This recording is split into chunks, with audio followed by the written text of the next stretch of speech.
Greetings, riders, and welcome to the beginning of Cycle 6, Sanctuary.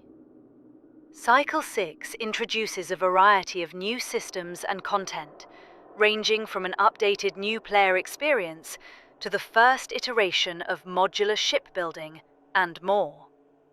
This guide will lead you through these updates, as well as the changes to the heads-up display, spawn mechanics, and more. Please note that this guide is not a replacement for the in-game tutorial, which will offer more insight into early game progression. Upon creating a new character, you will spawn within the creche. The creche is a structure designated by the keeper for the deployment of new riders. As such, you will likely encounter other riders within this structure. While many of them will be benign, it is likely that others may have more nefarious intent. You must always be aware of your surroundings on the frontier. You will always respawn in the creche if you have not built a refuge. Within the creche are the tools you need to get started in the universe, as well as a new vessel. Let's review your heads-up display. In the center of the screen, you'll see your ship's navigational overlay. These two lines indicate the direction your ship is attempting to move on both the horizontal and vertical plane. You can use the WASD keys to change the direction of your ship, or use a joystick input on a game controller or flight stick. The line on the left indicates your velocity. You can change your velocity by pressing E to accelerate and Q to decelerate or reverse. These detents indicate which of the speed settings your ship is currently set to: quarter speed, half speed, three-quarter speed, full speed, and reverse. On the bottom left of the screen is the ship status indicators. This includes your fuel gauge, your ship's hit points, your shell's vitality, and the internal and external temperature. Your shell is the physical body that your consciousness inhabits. It can be affected by a variety of environmental factors like heat and cold, and can be affected by feral corruption. More on that later. On the right side of your screen is your hotbar and your capacitor indicator. As you fit different active modules to your vessel, they will appear in this hotbar. We'll discuss this more in depth when we talk about modular fitting later. In the top right of the screen is the chat window. There are two default chat options: local, which is used for communicating with other riders in the same star system as you, and corp, which is used to communicate with other members of your tribe. This menu can be minimized by pressing the arrow in the very top right of the screen. Finally, on the top left of the screen is the in-game tutorial. This tutorial will guide you through operating your ship's controls, as well as taking your first steps into your vessel's crafting and resource management systems. New to Cycle 6 is your ship's ability to craft items without needing a field printer or field refinery. First thing you need to do is to fuel your vessel. You can use the interface button, F, to open up one of the nearby fuel cell containers. Drag the fuel within the container over to your ship's inventory, then close the inventory window. Press Alt plus F to open your ship's fitting and control interface, then select the fuel window. You can see available fuel in the Fuel Source Selection area.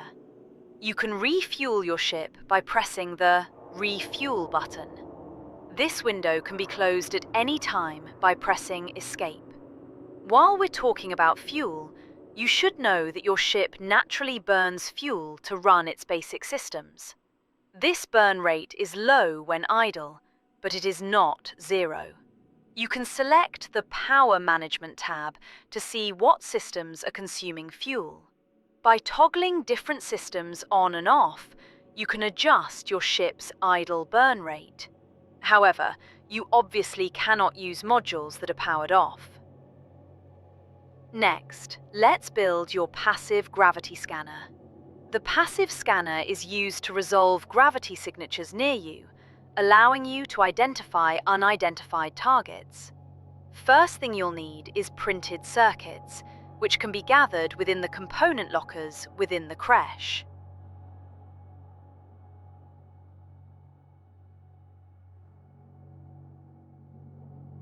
Open the industry window by pressing Alt+I. Doing this allows you to access any industry modules equipped to your vessel. You will always start with a single mini printer and material processor. Using the search function in the mini printer, find the passive gravity scanner schema. Select it and then deposit a single printed circuit into the input field. Press Start and let the job finish running. Once it's complete, you can withdraw your new passive gravity scanner to your cargo. To equip your new scanner to your ship, open the fitting window again using Alt+F. Select the Install Modules tab. You'll see the unequipped passive gravity scanner in your cargo on the right.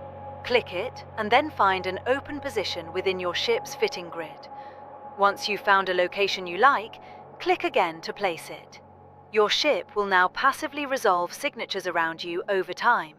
This isn't as powerful a scanner as the active scanner, but it is sufficient to identify objects that are nearby to you. Once you've finished equipping the scanner, it's time to leave the creche. Head towards the exit and out into the frontier. Now that you're outside, let's talk about where to go from here. The area around the creche is littered with salvage that you can use to build some of the most basic tools you will require, including the cutting laser, which we will discuss in depth shortly. Be wary though. Feral mycena lurk nearby. These drones will try to salvage material to use as part of their evolutionary cycle, and while they're busy salvaging wrecks right now, it won't be long before they turn their attention towards you. Take some time to explore nearby containers and look for Cinderac and fossilized exotronics, two components you need to build the cutting laser. You can find the recipe for it in the schema within your mini printer.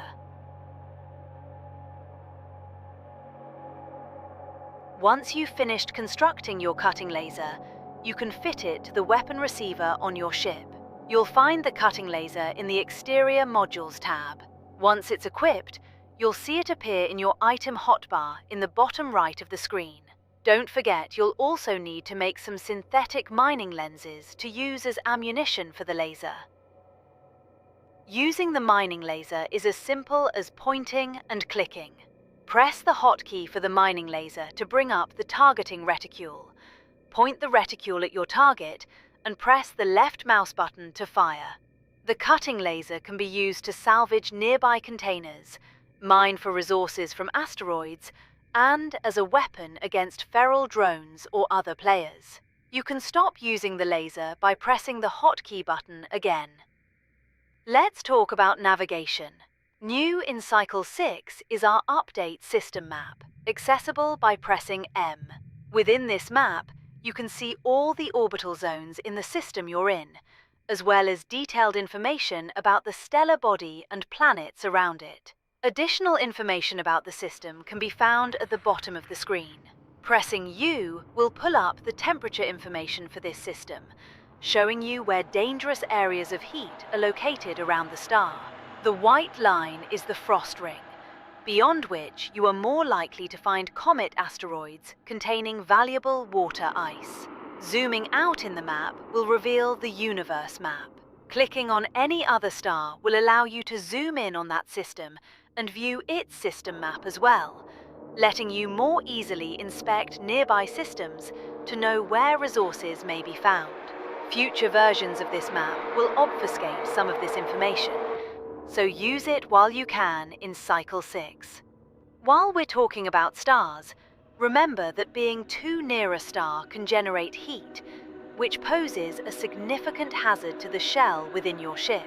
You can be cooked alive if you're not careful. And while there are items you can craft that will help mitigate this heat buildup, the most useful tool at your disposal is simply to not be that close to a star. New in Cycle 6 is the need to build a refuge to dock your ship within. Your vessel will remain floating in space while you are away from eveFrontier, so docking is necessary to stay safe. All base building components can be found by pressing B to access the Build menu. Unlike in previous cycles, you are now able to build your base anywhere in space, not just at designated L points. Lastly, and very importantly, are dormant gates. These are gates created by the ancient civilizations of the frontier that have sat abandoned for many years. Some of them just need to be fueled, others will need to be rebuilt entirely. Rebuilding these gates and reconnecting the universe is a major step towards creating a new civilization.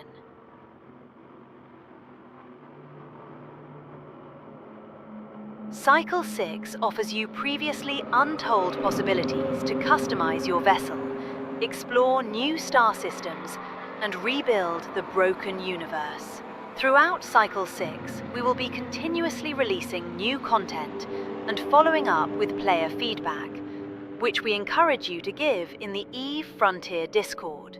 Your comments and critique are more important now than ever before, so we hope you'll join us in exploring all that Cycle 6 has to offer, together. Good luck out there, riders. We'll see you on the frontier.